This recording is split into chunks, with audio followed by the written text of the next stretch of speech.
Mi consuelo en la aflicción. Ella es mi consuelo en mi aflicción, porque tu dicho me ha vivificado. Salmo 119:50. Este es mi consuelo en la aflicción, que tu palabra me ha vivificado. Salmo 119:50, la Biblia de las Américas. Es casi innecesario que diga que, en algunos aspectos, los mismos acontecimientos suceden a todos los hombres por igual, y en materia de aflicciones, sin duda es así. Ninguno de nosotros puede esperar escapar de la tribulación. Si eres un impío, muchos dolores habrá para el impío. Si eres un hombre piadoso, muchas son las aflicciones del justo. Si andas en los caminos de la santidad, descubrirás que hay obstáculos que el enemigo ha arrojado en la vía. Si andas en los caminos de la maldad, caerás en trampas y serás retenido en ellas hasta la muerte. No hay forma de escapar de la tribulación. Nacimos para experimentarla de la misma manera que las chispas saltan ineludiblemente hacia arriba. Cuando nacemos por segunda vez, aunque heredamos innumerables misericordias, nacemos ciertamente para experimentar otro conjunto de problemas, pues entramos en pruebas espirituales, en conflictos espirituales, en aflicciones espirituales y cosas semejantes, de tal manera que experimentamos un doble conjunto de angustias al tiempo que recibimos dobles misericordias. El autor de este Salmo 119 era un buen hombre, pero era ciertamente un hombre afligido. David experimentó la aflicción muchas veces, y se trataba de graves aflicciones. El varón conforme al corazón de Dios fue alguien que sintió la propia mano de Dios en la disciplina. David fue un rey y, por tanto, sería locura de nuestra parte suponer que los hombres que son más ricos y más grandes que nosotros están más protegidos de la aflicción, pues sucede todo lo contrario. Los vientos son más tempestuosos en las partes más altas de la montaña. Pueden tener la seguridad de que ese estado intermedio por el que oraba Agur, no me des pobreza ni riquezas, es en general el mejor. La grandeza, la prominencia, la popularidad, la nobleza y la realeza no proporcionan ningún alivio en la tribulación, antes bien la exacerban. Nadie que considere su propia comodidad asumiría dignidades acompañadas de tantos afanes y enormes congojas. Hijo de Dios, recuerda que ni la bondad ni la grandeza pueden librarte de la aflicción. Tendrás que hacerle frente sin importar cuál sea tu posición en la vida. Por tanto, enfréntala con intrépido valor y arráncale una victoria. Sin embargo, aun si le haces frente, no escaparás. Si clamas a Dios pidiéndole ayuda, Él te ayudará a lo largo de la tribulación, pero no es probable que la aparte de ti. Él te librará del mal, pero aun así puede conducirte a la tribulación. Él ha prometido que en 6 tribulaciones te librará, y en la 7ª no te tocará el mal, pero Él no promete que serás preservado de 6 o 7 tribulaciones. Uno semejante al Hijo de Dios estaba con los 3 santos jóvenes en el fuego, pero Él no estuvo con ellos antes de que fueran echados dentro del fuego, al menos no estuvo visiblemente. Y Él no estuvo con los jóvenes ya fuera para apagar el fuego o para impedir que fueran echados dentro del fuego. Yo estoy contigo, Israel, al pasar a través del fuego, podría describir muy bien la garantía del pacto. que podamos experimentar el fuego si con eso podemos experimentar la presencia divina, que aceptemos con alegría el horno si podemos encontrar allí la compañía del Hijo de Dios con nosotros. Cada hijo de Dios entre ustedes puede, con el salmista, hablar de mi aflicción. Tal vez no sean capaces de hablar de mi propiedad, de mi herencia, de mi riqueza o de mi salud, pero todos ustedes pueden hablar de mi aflicción. Nadie monopoliza la desgracia. Una porción de la negra dosis de aflicción les corresponde a todas las demás personas. De ese vaso todos nosotros hemos de beber, poco o mucho, y hemos de beber de él según lo ordene Dios. Hasta aquí, entonces, hemos considerado un evento que le sucede a todos por igual. Mi objetivo en este momento es mostrar la diferencia entre el cristiano y el mundano en su aflicción. Primero, los creyentes tienen un peculiar consuelo en su aflicción. Este es mi consuelo en la aflicción. En segundo lugar, ese consuelo proviene de una fuente peculiar, porque tu dicho me ha vivificado. Y, en tercer lugar, ese peculiar consuelo es valioso bajo muy especiales tribulaciones, tales como las que son mencionadas en el contexto. Primero, entonces, los creyentes tienen su peculiar consuelo en la aflicción. Este, dice David, es mi consuelo en la aflicción. Reflexionen en la palabra como indicando algo diferente de las consolaciones de otros hombres. El borracho toma su copa y cita a Salomón: dad la sidra al desfallecido y el vino a los de amargado ánimo. Y al momento de vaciar su copa, dice: ella es mi consuelo en mi aflicción. El avaro esconde su oro, sujeta su bolsa y la hace tintinear. Oh, la música de esas notas de oro. Y exclama: ella es mi consuelo en mi aflicción. Los hombres tienen en su mayoría un consuelo u otro. Algunos tienen consuelos permisibles, aun cuando sólo sean de menor calidad. Encuentran consuelo en la simpatía de los hombres, en la amabilidad doméstica, en la reflexión filosófica, en el contentamiento hogareño, pero tales consuelos generalmente fallan, siempre fallan, cuando la tribulación se torna sumamente severa.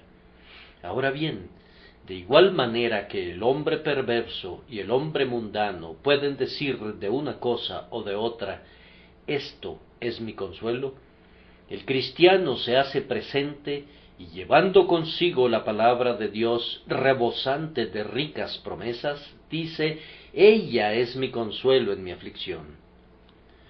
Ustedes declaran cuál es su consuelo y yo declaro el mío. Ella es mi consuelo. Evidentemente no se avergüenza de su consuelo, evidentemente está dispuesto a presentar el solaz que prefiere a todos los demás. Y mientras otros dicen: yo derivo consolación de esto y yo de aquello, David abre la Santa Escritura y exclama alegremente: ella es mi consuelo. ¿Puedes decir tú lo mismo? En oposición a cualquier otra cosa, esta promesa de Dios, este pacto de su gracia, es mi consuelo. Ahora lean en otro sentido, el de indicar que sabía en qué consistía. Es mi consuelo. Él puede explicar cuál es su consuelo. Muchos cristianos obtienen consuelo de la palabra de Dios, de la fe en Cristo y de los ejercicios religiosos, pero difícilmente pueden decir cuál es el consuelo. Una rosa huele fragantemente para un hombre que no sabe cuál es el nombre de la rosa. Un cultivador de rosas me dice: esta es la Marshall Neal.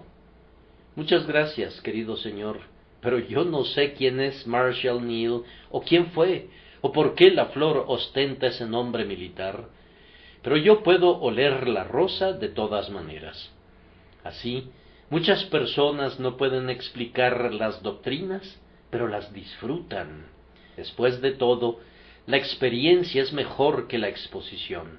Con todo, es algo espléndido cuando ambas cosas van juntas, de tal manera que el creyente puede decirle a su amigo: escucha, yo te lo diré, este es mi consuelo. Yo vi cuán feliz eras, querido amigo, cuando estabas en la tribulación. Vi que estabas enfermo el otro día y noté tu paciencia. Sabía que habías sido calumniado y vi cuán tranquilo estabas. ¿Podrías decirme por qué estabas tan calmado y obrabas con tanta serenidad? Es algo muy feliz cuando el cristiano está preparado para responder exhaustivamente a la pregunta. Me agrada verlo dispuesto a proporcionar con mansedumbre y reverencia una razón de la esperanza que hay en él, diciendo: este es mi consuelo en mi aflicción. Si has gozado del consuelo de Dios, yo quiero que lo encapsules de tal manera que puedas transmitirlo a un amigo. Haz que tu propio entendimiento capte la explicación de tal manera que puedas decirles a los demás de qué se trata, para que puedan gustar de la consolación con la que Dios te ha consolado. Debes estar preparado para explicarles a los jóvenes principiantes: este es mi consuelo en la aflicción. Además, este es usado en otro sentido, es decir, el de tener el consuelo cerca, a la mano.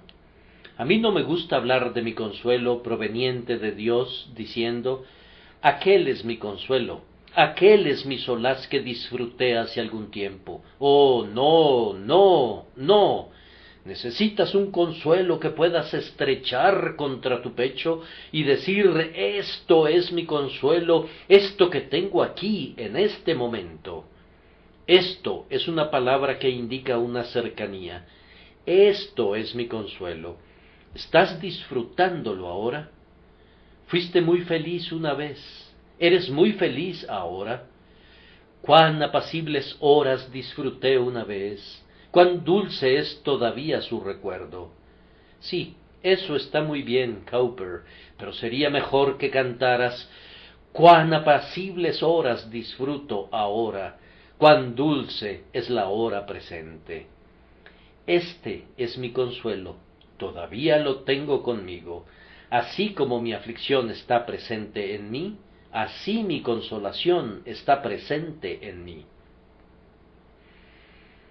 Ustedes han oído la clásica historia del hombre de Rodas que dijo que en tal y tal lugar había dado un salto de muchas yardas. Alardeaba al respecto hasta que un griego que se encontraba cerca marcó la distancia y le dijo: ¿te importaría saltar siquiera la mitad de esa distancia ahora? Así he oído hablar a la gente de los goces que una vez disfrutaron y de los deleites que una vez gozaron. Me he enterado de un hombre al que le fueron arrancadas las raíces de la depravación, y en cuanto al pecado, casi ha olvidado lo que es eso. Me gustaría ver a ese hermano cuando está bajo los efectos del reumatismo. No quisiera que lo padeciera por mucho tiempo, pero me gustaría que sintiera 1 o 2 punzadas para que pudiera ver si no permanecen algunas raíces de corrupción. Pienso que si fuera probado de esa manera, o aunque no lo fuera de esa precisa manera, si fuera probado de alguna otra manera, descubriría que había 1 o 2 raicillas todavía en el suelo. Si se aproximara una tormenta, tal vez nuestro valiente marinero de tierra firme descubriría que no es tan fácil arrojar el ancla sobre la borda como ahora piensa que lo es. Tú te ríes de la plática sobre la perfección moderna, y yo también, pero me enferma. Yo no creo en ella. Es tan completamente contraria a lo que tengo que aprender cada día sobre mi propia indignidad. que siento un desprecio por ella. Ten tus consuelos siempre a la mano, y pídele a Dios que lo que fue una consolación hace años, sea todavía una consolación, de tal manera que puedas decir: este es mi consuelo en la aflicción. Además, yo pienso que la palabra «este» se entiende como un argumento utilizado en la oración. Permítanme leer el versículo previo. Acuérdate de la palabra dada a tu siervo, en la cual me has hecho esperar. Esta es tu promesa en la que me has hecho esperar.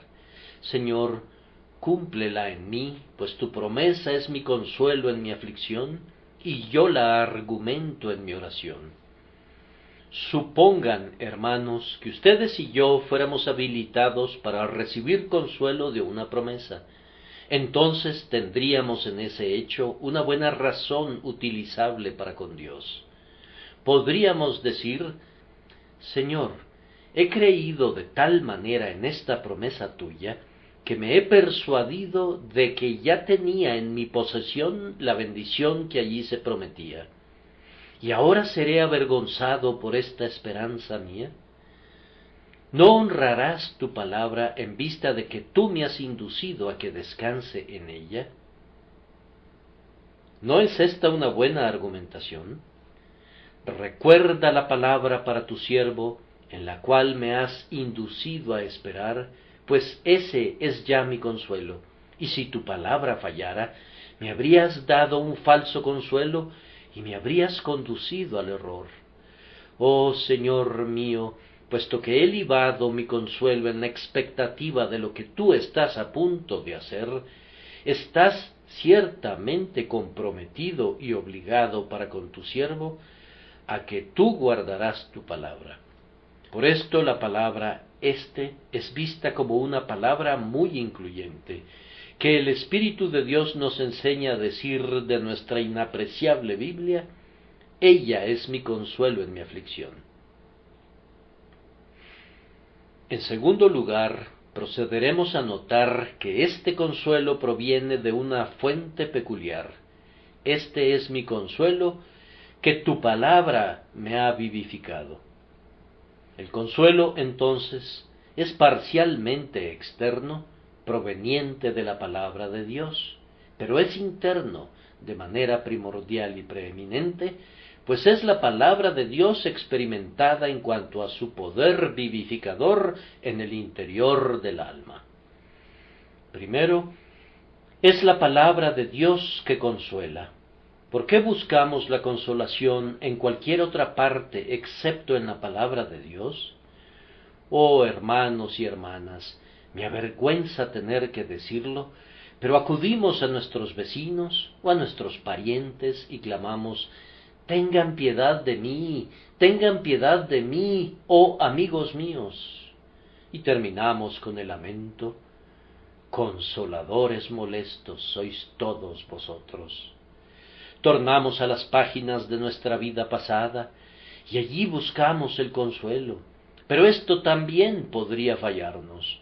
Aunque la experiencia es una legítima fuente de consuelo, con todo, cuando el cielo está oscuro y encapotado, la experiencia es propensa a administrar una renovada turbación.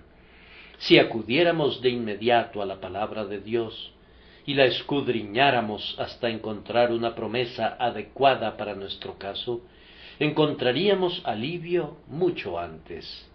Todas las cisternas se secan, sólo la fuente permanece. La próxima vez que estén turbados, tomen su Biblia y díganle a su alma: alma, espérate y escucha lo que hablará Jehová Dios, porque hablará paz a su pueblo. ¿Lees una promesa y sientes? No, esa promesa difícilmente responde a mi caso. Aquí hay otra, pero está dirigida a una personalidad especial y me temo que yo no tengo esa personalidad. Aquí, gracias a Dios, hay una que se ajusta perfectamente a mí, así como una llave se ajusta a las guardas de una cerradura. Cuando encuentres una promesa así, úsala de inmediato. John Bunyan retrata bellamente a un peregrino cristiano que fue recluido en el castillo del gigante Desesperación, al cual golpeaban con un garrote de manzano silvestre, hasta que una mañana Cristiano puso su mano contra su pecho y prorrumpió, como por sorpresa, en estas apasionadas palabras dirigidas a su compañero esperanzado: ¡qué necio he sido al estar en esta pestilente mazmorra cuando podía pasear en libertad! En mi seno guardo una llave que abrirá cualquier cerrojo del castillo de la duda. Son buenas noticias, querido hermano, le dijo esperanzado. Sácala y usémosla de inmediato. Esa llave, llamada promesa, fue insertada en la primera cerradura y la puerta se abrió con facilidad. Y luego fue insertada en la siguiente puerta y en la siguiente con inmediatos resultados. Aunque la gran puerta de hierro tenía una cerradura oxidada en la que la llave chirrió y crujió, con todo, finalmente se abrió y los prisioneros quedaron libres de la vil cautividad de su desconfianza.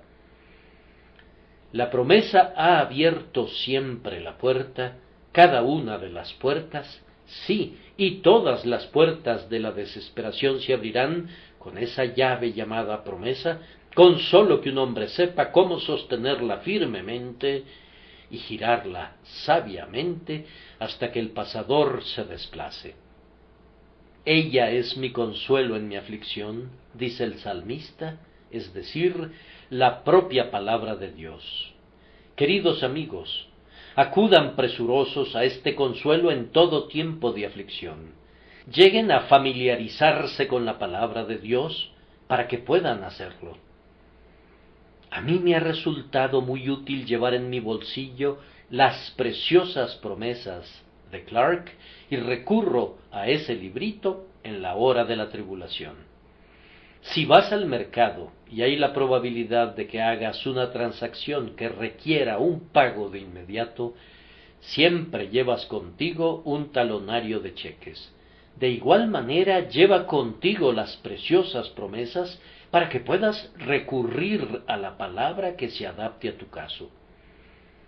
Yo he buscado las promesas para los enfermos cuando me he encontrado en esa condición, o he recurrido a las promesas para los pobres, para los abatidos, para los cansados y casos similares, de acuerdo a mi propia condición, y siempre he encontrado una escritura apropiada para mi caso. Yo no necesito una promesa para el enfermo cuando me encuentro perfectamente bien.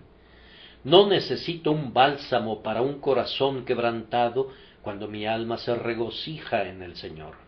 Pero es muy útil saber dónde has de poner tu mano sobre las apropiadas palabras de aliento cuando surja la necesidad. Así, el consuelo externo del cristiano es la palabra de Dios. Ahora vamos a considerar la parte interna de su consolación. Ella es mi consuelo en mi aflicción, porque tu dicho me ha vivificado. Oh, no es la letra, sino el espíritu lo que es nuestro consuelo real. No miramos a ese libro que tiene tal encuadernación y tal cantidad de papel y tal cantidad de tinta, sino al testigo viviente dentro del libro. El Espíritu Santo se encarna en estas benditas palabras y obra en nuestros corazones, de tal manera que somos vivificados por la palabra. Es eso lo que constituye el verdadero consuelo del alma. Cuando leen la promesa y es aplicada con poder a ustedes, cuando leen el precepto y obra con fuerza en su conciencia, cuando leen cualquier parte de la palabra de Dios y le da vida a su espíritu, es entonces que reciben un consuelo de ella. Me he enterado de algunas personas que leen un cierto número de capítulos por día y que completan la lectura de la Biblia en un año, lo cual es un hábito admirable, sin duda, pero esa lectura puede ser realizada tan mecánicamente que no se deriva ningún bien de ella. Cuando leas la palabra, necesitas orar fervientemente para que te vivifique, pues de otra manera no te consolará. Pensemos en cuál sea nuestro consuelo en el tiempo de aflicción, debido al hecho de que el alma es vivificada por la palabra. El consuelo viene así. La palabra de Dios nos ha vivificado en días pasados. Ha sido una palabra de vida de entre los muertos. En nuestra aflicción, por tanto, nosotros recordamos cómo Dios nos sacó de la muerte espiritual y nos dio vida, y eso nos anima. Si puedes decir, por grande que sea el dolor que padezca, por grande que sea la aflicción que experimente, yo soy un hijo viviente de Dios, entonces tienes un manantial de consuelo. Es mejor ser el más afligido hijo de Dios que ser el mundano más alegre.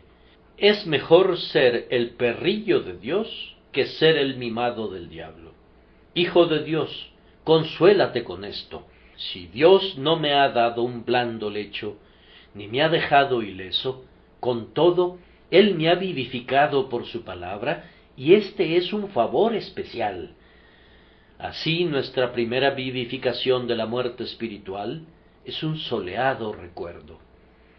Después de que somos vivificados, necesitamos ser revividos en el deber, ser revividos en el gozo, ser revividos en todo ejercicio santo, y somos felices cuando la palabra nos da esta repetida vivificación.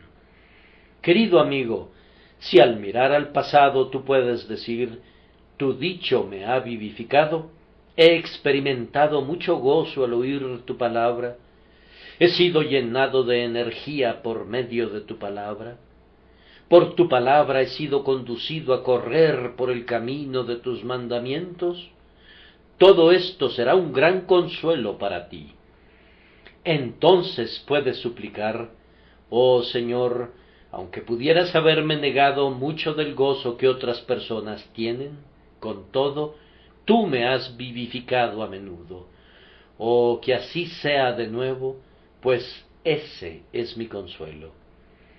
Espero estar dirigiéndome a muchos cristianos experimentados que pueden decir que la palabra de Dios los ha refrescado frecuentemente cuando se han encontrado en las profundidades de la turbación y que los ha arrebatado de las puertas de la tumba. Y si pueden dar este testimonio, saben cuánto consuelo hay en la vivificación por la palabra de Dios y pedirán sentir de nuevo esa influencia vivificadora para poder tener así buen ánimo. Hermanos y hermanas, es algo muy extraño que cuando Dios quiere hacer algo, a menudo hace otra cosa. Cuando quiere consolarnos, ¿qué hace? Nos consuela. Sí y no. Nos vivifica y así nos consuela. Algunas veces el camino recto es una ruta tortuosa. Dios no nos da el consuelo que pedimos mediante un acto contundente, sino que nos vivifica y de esa manera obtenemos el consuelo. Allí está una persona muy abatida y deprimida. ¿Qué hace con ella un doctor sabio? No le da una bebida fuerte para que actúe como un estímulo temporal para su ánimo, pues eso desembocaría en una reacción en la que la persona se hundiría todavía más. Más bien le da un tónico y la fortalece, y cuando la persona está más fuerte, se pone más feliz y se quita de encima su nerviosismo. El Señor consuela a sus siervos vivificándolos. Este es mi consuelo en la aflicción, que tu palabra me ha vivificado.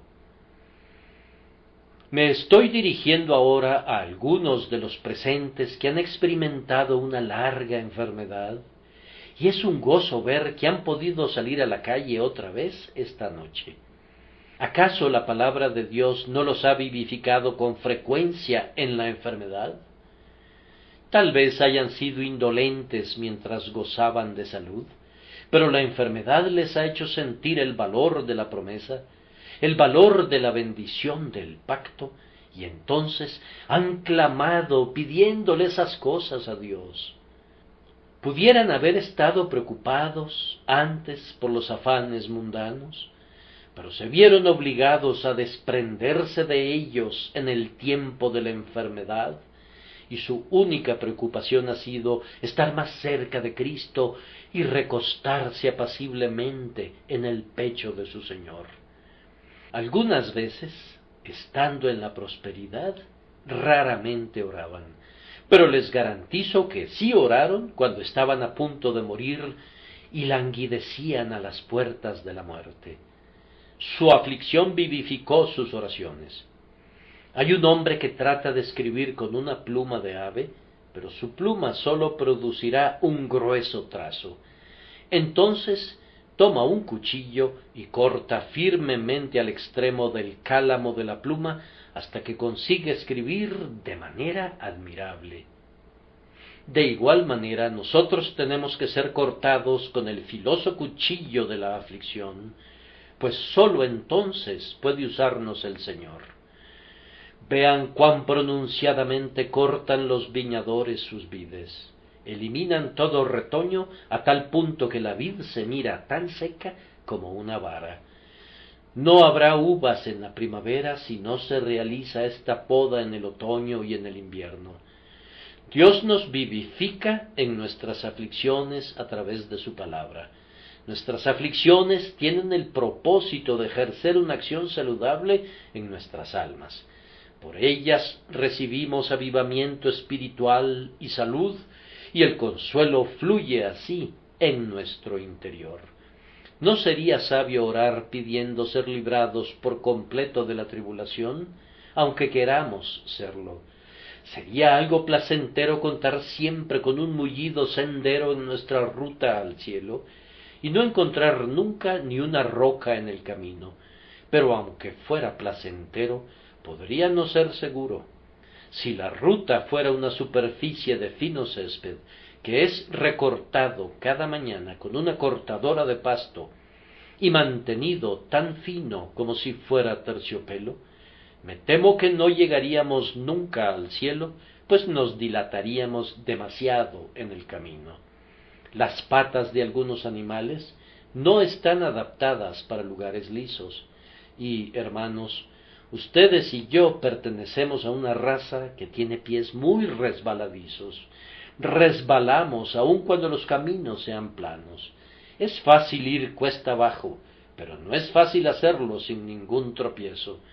John Bunyan nos dice que cuando Cristiano atravesó el Valle de la Humillación, la lucha que sostuvo allí con Napoleón se debió, en gran manera, a los resbalones que sufrió al bajar por la colina que descendía al valle.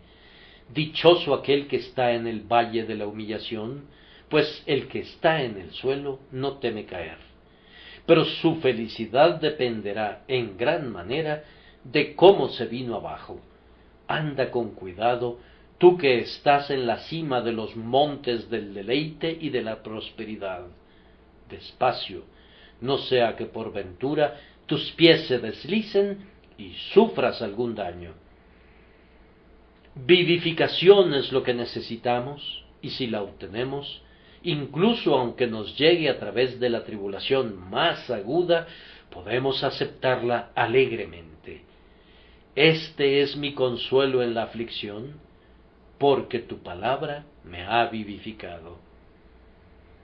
Por último, y muy brevemente, mencionaré que hay ciertas tribulaciones peculiares de los cristianos en las que este peculiar consuelo es especialmente excelente.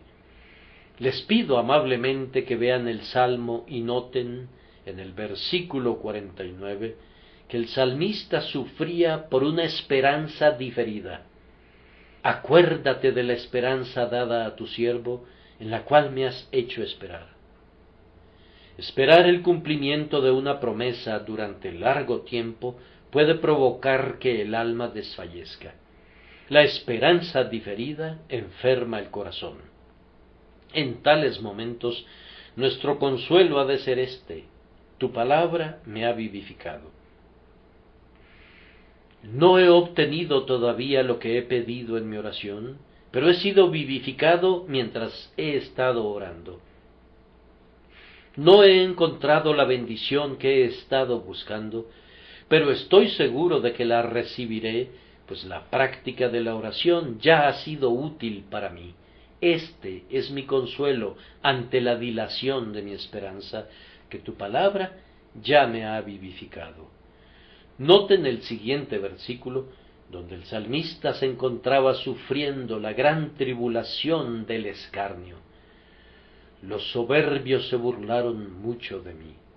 El ridículo es una prueba muy dolorosa. Cuando los altivos son capaces de decir algo en contra nuestra que duele, cuando se ríen, sí, y se ríen grandemente, y nos tratan como al lodo de las calles, eso es causa de una severa aflicción, y frente a ella necesitamos de un sólido consuelo.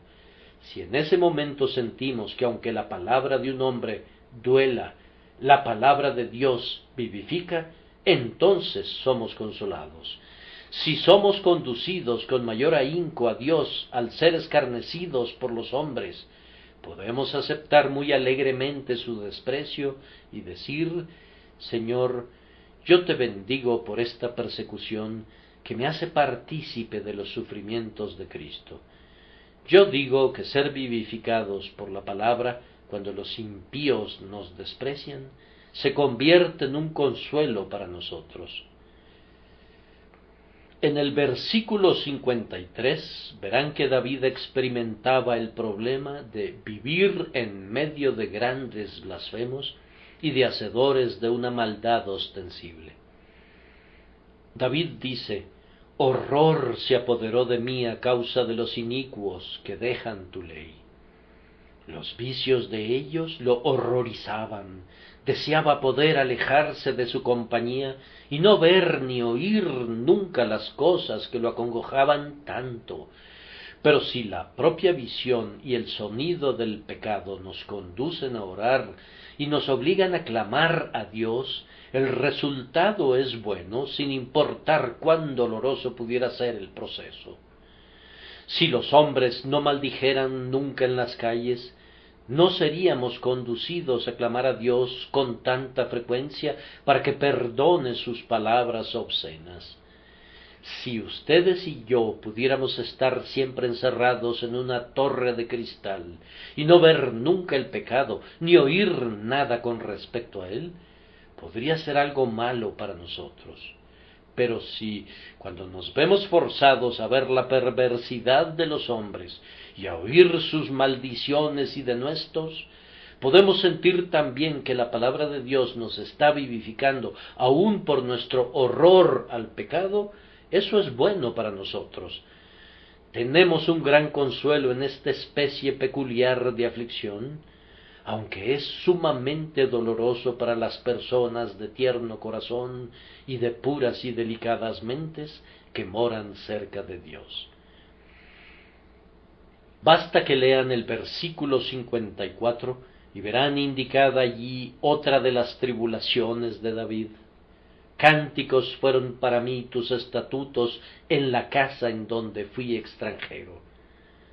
David vivió muchos cambios. Él experimentó todas las tribulaciones de la vida de un peregrino, las incomodidades de viajar por lugares donde no había una ciudad en la que pudiera quedarse. Pero afirma, ha sido mi consuelo en la aflicción. Tu palabra me ha hablado de una ciudad que tiene fundamentos. Tu palabra me ha asegurado que si bien soy un extranjero en la tierra, también soy un ciudadano del cielo. Tu palabra me ha vivificado, me he sentido tan fortalecido por tu palabra que me ha alegrado darme cuenta de que este no es mi reposo. Me alegra entender que debo partir a una tierra mejor, y entonces mi corazón se ha sentido feliz. Cánticos fueron para mí tus estatutos en la casa en donde fui extranjero. Por último, en el versículo 55, pueden ver que David estaba a oscuras. Dice: me acordé en la noche de tu nombre, oh Jehová, y guardé tu ley. Aún en la noche podía extraer consuelo de la influencia vivificadora que llega a menudo al alma por las Escrituras, incluso cuando estamos rodeados de oscuridad y de aflicción. No voy a regresar a ese terreno de nuevo, pero es cierto que cuando nuestra alma está envuelta en congoja, a menudo se vuelve más activa y más agraciada que cuando está recibiendo el sol de la prosperidad. Entonces, en todo momento, queridos amigos, su consuelo y el mío es la palabra de Dios que es depositada en nuestros corazones por Dios el Espíritu Santo y que nos vivifica para el crecimiento de nuestra vida espiritual. No traten de huir de sus tribulaciones, no se inquieten por sus afanes, no esperen que este mundo produzca rosas sin espinas, no esperen impedir que broten los cardos y las espinas. Oren pidiendo la vivificación. Pidan que les venga esa vivificación no por medio de nuevas revelaciones ni por una fanática excitación, sino por la propia palabra de Dios, apaciblemente aplicada por su propio Espíritu. Así vencerán todas sus pruebas y triunfarán en sus dificultades y entrarán en el cielo entonando aleluyas para la diestra y el santo brazo del Señor que dan la victoria.